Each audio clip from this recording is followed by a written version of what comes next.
What's going on, y'all? It's your boy, that Boul, live back with another video. So in today's video, I'm gonna have to put some of y'all on game real fast, y'all. I'm gonna have to put y'all on game because one of the issues I've run into throughout my bowling career, and I'm sure some of my other bowling buddies and bowlers out there will know exactly what I'm talking about.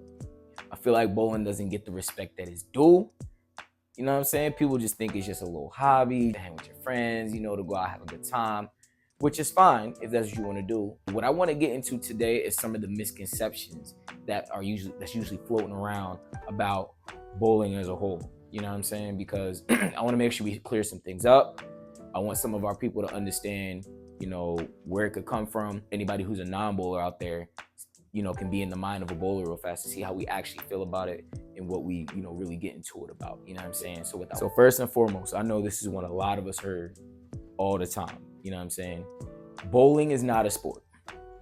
First and foremost, one of the running jokes I used to always say when someone used to tell me that was, if it's shown on ESPN, it's a sport because they only show sports on there, which, truth be told, they usually do just show sports on ESPN. But to be a little more serious about it, you know what I mean? Think about what any other sport requires. You have to practice, there's equipment you have to buy, there are attributes you have to focus on, your physical game, your mental game, and things like that. Bowling, it's the same deal. There's a physical game, there's always strategies and different things you have to do to make adjustments, to make sure that you continue to score. There's an endurance factor. For all the professional bowlers out there that may come across this video, y'all know exactly what I'm talking about. So some of the tournaments can go anywhere from 6 to 8 game blocks. And what we mean by blocks is you bowl in the morning 8 games, and you may have to come back at night and bowl another 8 at night. So there's an endurance factor. So you have to make sure your body is ready to be able to bowl that many games and still perform at a high level. So any sport is like that. Bowling is exactly the same. So if after I explained all this, y'all still don't think it's a sport, I'm on you. And y'all can come see me in the comments. You know what I'm saying? Next point. So number 2, bowling is so easy that anyone can do it. While it is true that many different people, whether old or young, can participate in bowling, it's not as easy as you think it is. You know what I'm saying? It's not as easy as you think it is. It's not just picking up a ball, throwing it down the lane, and trying to hit some pins. There are things called lane conditions, oil patterns, and things like that where you have to consistently make adjustments. And for a lot of my big time bowlers out there who do this for a living and who also bowl leagues and tournaments and things like that, y'all know what I'm talking about. Every time you throw a shot, there's adjustments to be made. There's things that you have to do. If something doesn't go right, you got to figure it out. There's a lot of things that happen throughout a bowling day, whether it's league or tournament or even practice. You know what I'm saying? So with that being said, it's not as easy as you think it is because a random who hasn't practiced bowling at all isn't going to go out there and score like a professional, especially on the things professionals bowl on. So with that being said, there's a big line between being good and being great. We're going to keep this thing pushing to point number 3. Bowling is absolutely about luck. That could be further from the truth. I'm not going to lie. While there are times where people get lucky in bowling where they might not have hit their mark and they still strike, they might hit Brooklyn or Jersey side, as some people say, and still strike, may not even hit the head pin and still strike. Bowling as a whole is anything but luck because you still have to execute to a certain extent to get some of those lucky breaks, if you will, to happen. There's still a level of execution. You still have to have the right ball in your hand. You still have to execute properly, keep your balance, make sure your body's right, endurance, execution is everything. So point number 4, fitness does not affect bowling performance, or another way I've heard is that you don't have to be fit to be a bowler. So there are a lot of people who are out there that bowl well who might not be in the best of shape. But the problem is when you start getting into the longer tournaments, when you start having to deal with fatigue and things like that. Like I mentioned in point number 1 about bowling being a sport, there's a physical aspect of the game that you have to understand. Your body has to be right. You have to eat the right foods, make sure your protein's intact to make sure your muscles can take all of that wear and tear when it comes to throwing so many games. Because most of us out here who are in the pros or guys that, throw whatever weight ball, usually throw somewhere between 15 or 14 to 16 pounds. So if you're throwing 14 to 16 pounds, 300 times a day, then you want to make sure that, your body can take that beating and that you can still perform on a high level. So making sure you exercise, lift your weights, cardio, for your endurance. Make sure you eat the right foods, make sure you have water. Water is very important because getting dehydrated during bowling can happen. And I've actually had that happen a couple times when I was in juniors, where I was bowling a tournament and I got cramps.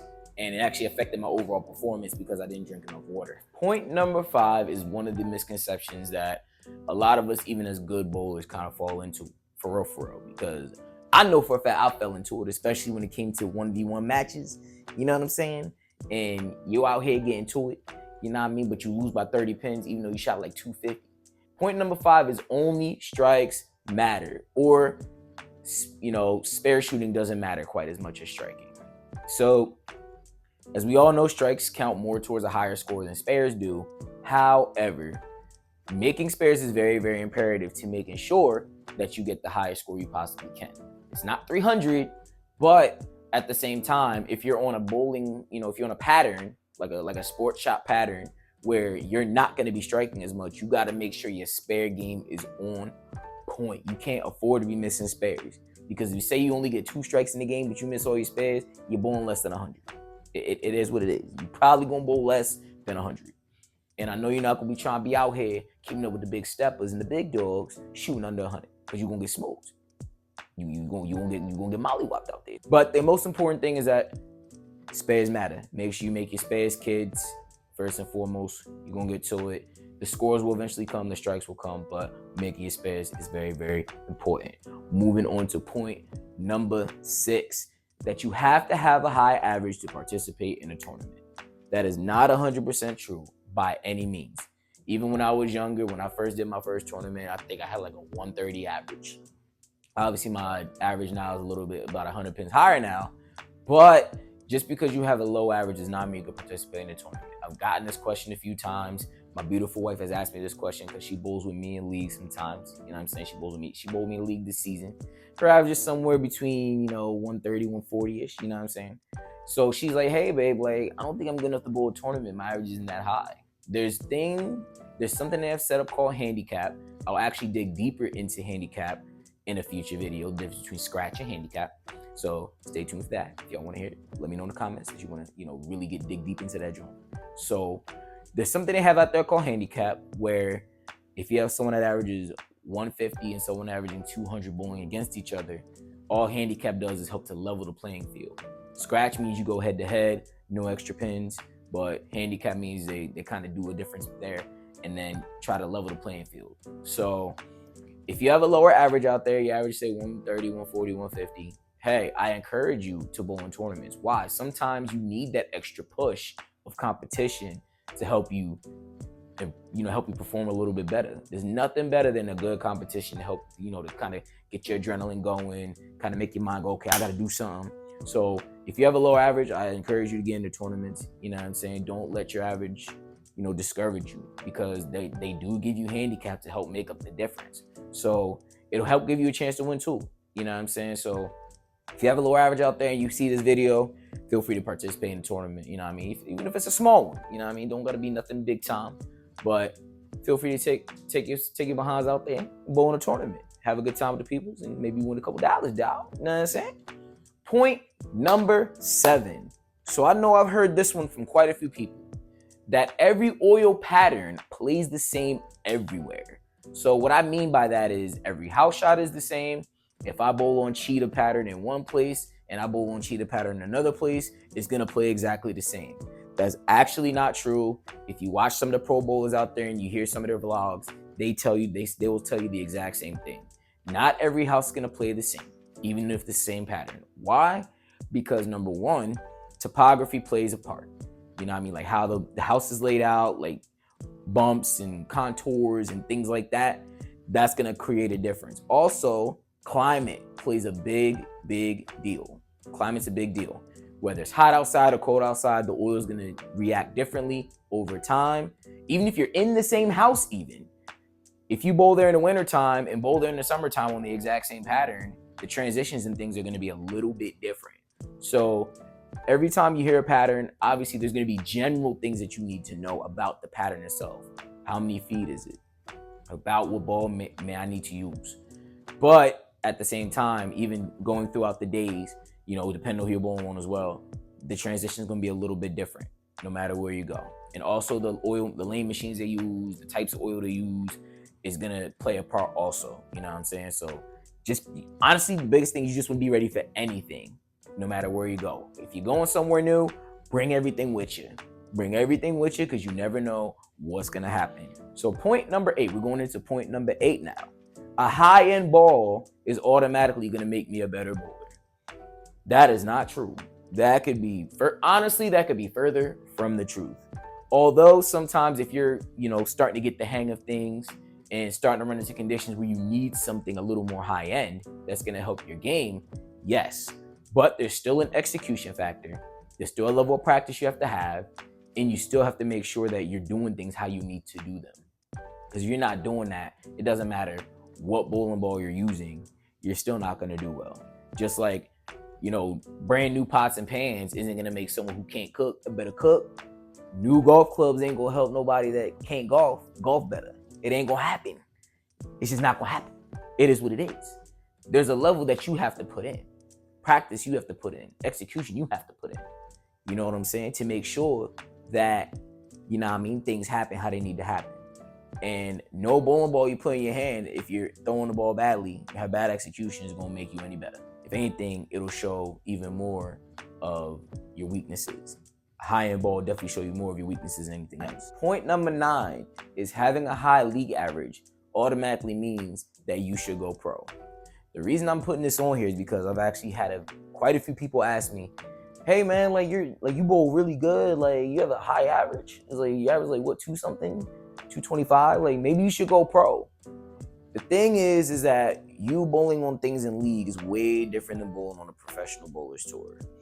I've bowled on some of them things that the professional bowlers have to bowl on, and that stuff is tough.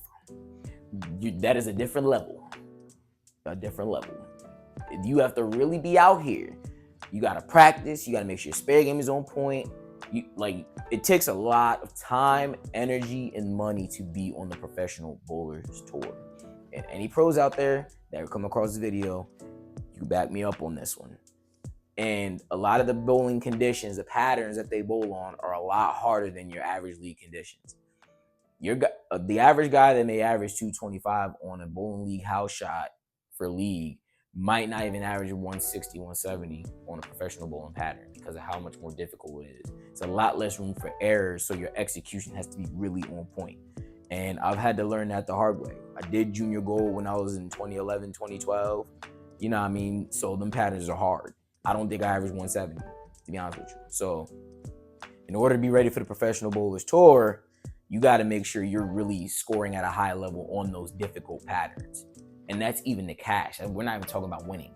So just because you have a high average in league does not mean you're ready to go pro. Does it help you that you kind of know what you're doing? Yes. But will it translate into you being successful on the professional bowlers tour? No. So this brings us back to our last point, number 10. After a certain point, you no longer need coaching. That, in my honest opinion, could not be further from the truth. If you watch any professional bowlers, vlogs, videos, or anything like that, they have ball reps standing behind them at all times. They're helping to coach them on what ball to use, where to stand. When they go out to practice, they have their own coaches that are helping them with certain parts of their game that they may struggle with. And we're talking about professionals. And this goes for any sport. Including football, basketball, baseball. They all have coaches. They all have managers that are helping them improve their game on a regular basis. No one's ever to the point where you do not need coaching. If you feel like you don't need coaching, then you probably need coaching that much more. Even when I started bowling when I was younger, I started out averaging 130, 140, whatever, so have you. I had to get coaching to get to where I am. You know what I'm saying? I had multiple coaches in my life that helped me get to where I am. I'm still needing coaching as we speak. because there's a lot of aspects of my game where I'm just not proficient.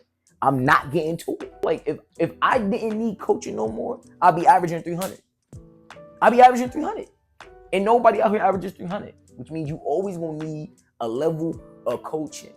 Like I said, the pros do it. Everybody gets it. Everybody that's really trying to get out here and get better is getting coaching.